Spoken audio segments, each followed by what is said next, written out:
Thanks for staying with us. So our guest today is a rather trending man in recent times. Joining us is the former spokesman for Atiku Abubakar, the candidate of the PDP, that's the People's Democratic Party, Mr. Daniel Bwala. He will be speaking on his visit to the president and the state of the nation. Welcome to the show, sir. Are you there? Can you hear me?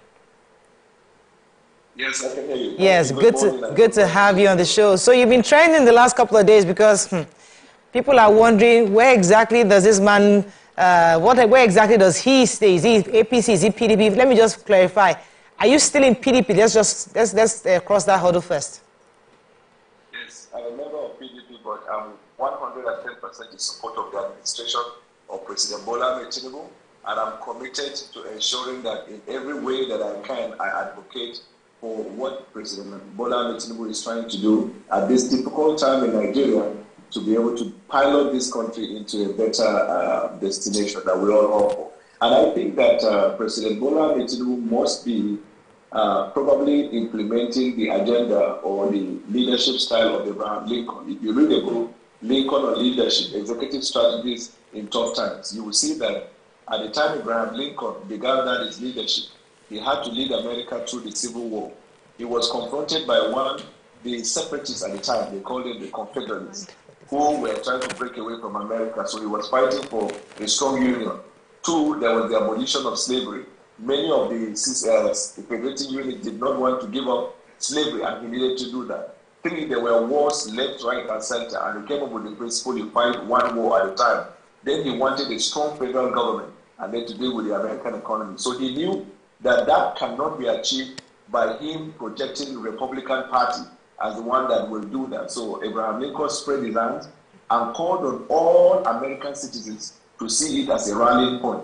So that is what I think President Bola Ahmed Tinubu is trying to do, because on the 1st of January, he made a call to everybody, including people from opposing political parties, to come together so we can deal with the difficult situation that we're confronted by and answer the call. Okay. How does your principal feel about your association and visitation of the president? Well, directly, if it is between me and him, I don't know how he feels, because he has not communicated to me any negative feelings. But I have seen on several social media where people are trying to say that he felt terribly bad about it. What I can tell the Nigerian people is that I notified him before going, and then shortly after I left the villa, after I met the president, I notified him that I had just seen the president today. I honored the president's invitation and I had seen the president, and his reply was, "Thanks, Daniel, for notifying me." So as far as I'm concerned, this is my memory and my belief. But anything else that anybody is saying, even if I had seen it somewhere, since it is not communicated directly to me, it doesn't matter. You see, at this time, I think it's about Nigeria. It's not about individual. President Bola Ahmed Tinubu, whether we like it or not, is the president of the republic. Okay. If you have an official office, if you have an office, there must be the picture of the president. Yes. If you look at your passport, it is issued in the name of the president of the republic. You see, all of us after the election had our bad feelings about the outcome of the election. But I gave an analogy of a plane, that the plane is the country. Citizens are in the plane. Pilot and the co-pilot is the president and the vice. Having crew officials might be the ministers or agents of the government. Once it has taken off, it is above the sea level. Everybody's prayer must be the safe landing of the plane. When the plane finally lands, you can complain about the pilot's skill, whether the way he landed you felt plated. You can even complain in the mid-air that the way he's navigating around the turbulence, you are not comfortable. But I have never been in an airplane where the passengers are playing for the plane to crash. Yeah. On the second, today is what date is today? 16th? 16th. On the 2nd of January, that is like 14 days ago, you gave an interview where you said that Atiku was the best president that Nigeria never had. You said you would support him. You praised him to high heavens. Now, today, you are supporting the president of Nigeria. What changed between the 2nd of January and the 16th of January, 2 weeks ago? Yes, what changed principally is that one man is a free moral agent, and the only thing constant in nature is change, and you have a right to change, even without giving anybody the reason for your change. But you can also go ahead and advocate the reason for the change. Mr. President was honored to invite me to go and meet him, And after I had sat with the president and listened to the president, in fact, let me tell you this. When I sat across the table with the president surprised me by first telling me that he had been following my interviews, even my tweets, that they are often brought to him, and that he appreciates the fact that I'm young, intelligent, very articulate, and respectful in the conduct of my affairs. And then he proceeded, which he didn't need to explain to me all the policy decisions he has taken for which I criticize. For example, the removal of fuel subsidy. He told me the premise on which he made that decision. And facts can change opinion. You can have an opinion about anybody, maybe based on available fact that you are. When you get the chance to interact or interface with the person, either you can maintain the same opinion if you feel unconvinced, or you can change your opinion if you feel convinced. In this given situation, I felt convinced that the President Bola Ahmed Tinubu has the passion to do that. Is it perfect? No. Will he make mistake in policy decision? Yes. Will he criticize at some point? Yes. But he is a president who is wanting the good for Nigeria. And I want a future for my children. I want a country. I am only a citizen of Nigeria and not any other country. So I want a country that works. And because God has given us privileged opportunities in our lives to be able to affect public policy, we cannot sit back and watch it. We have to play our role. Neither can I sit somewhere and say, I wish that the plane crashed. Because when the plane crashes, actually, neither the pilot nor the passengers are safe. Okay.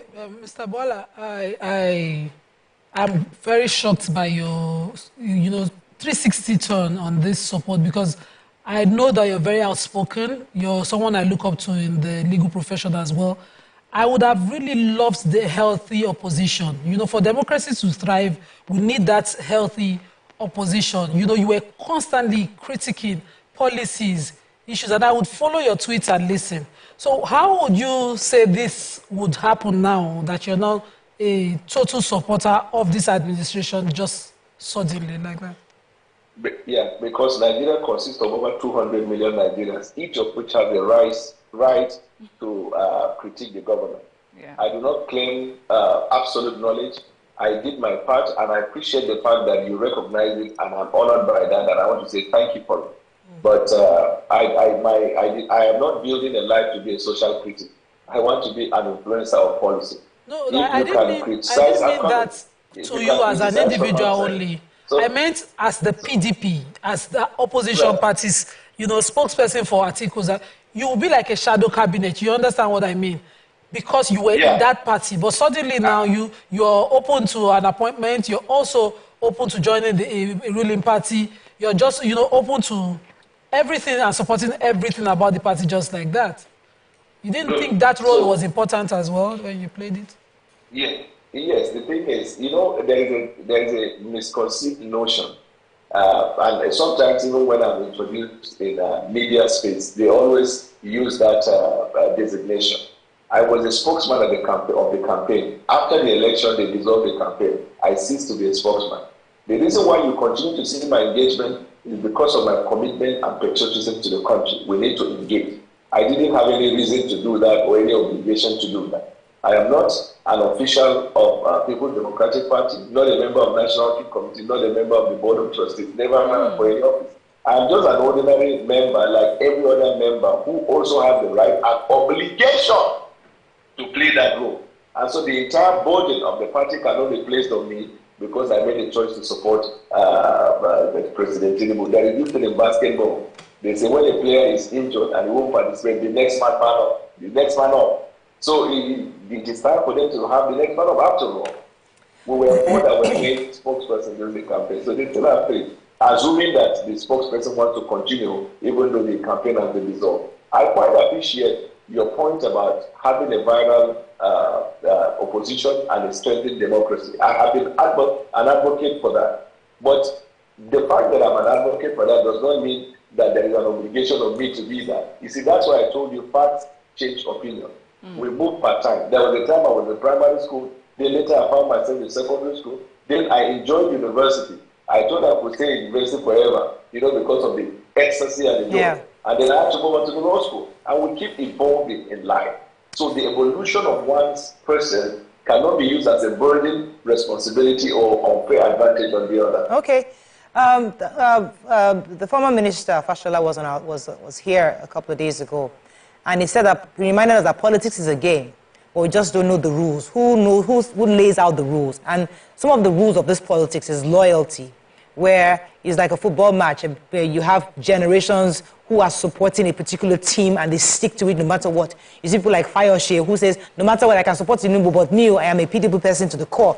You know, so now, as for someone like you, where do you think, because many people within the APC are probably even thinking you're a mole coming into the party to come and see how they're doing things and try to just make the party implode from within by coming out from outside. You know, you're in before. But the issue of loyalty, how do you limbo between those two parties? Because nobody's going to trust you, either from the PDP side or the APC side. Nobody, you're just going to be in the middle.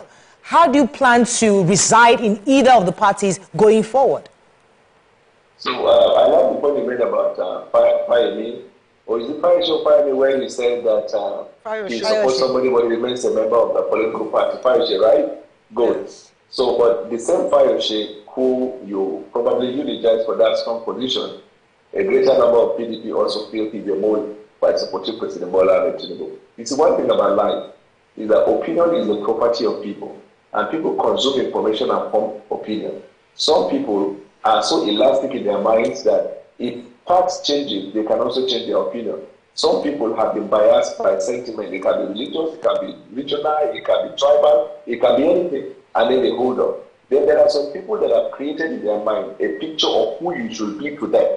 And sometimes that slave-like thinking that when you are not doing what they expect you to do, therefore you are against them, you can't help it because not within your power to change people's opinion. Now, with respect to the idea of money, it's not is intriguing by, but this is something that I've never been known by. When I left President Bola Ahmed Tinubu, because when I have been an APC member for 8 years, so when I left President Bola Ahmed Tinubu, I didn't say I was leaving the APC on ideological reason of the party, blah, blah, blah. He made the same ticket decision, and at the time, I was speaking for him. I decided to not identify with that election. Now, when I went there, because I made the point clear that I will never insult President Tinubu in my campaign, from my first interview, I was attacked by still members of the press. Because in our Nigerian context, still the members of the press think that when you move from one party to another, your principal job is to, not criticize, but to insult personality. That's why throughout the campaign, you will never find one word from Bwala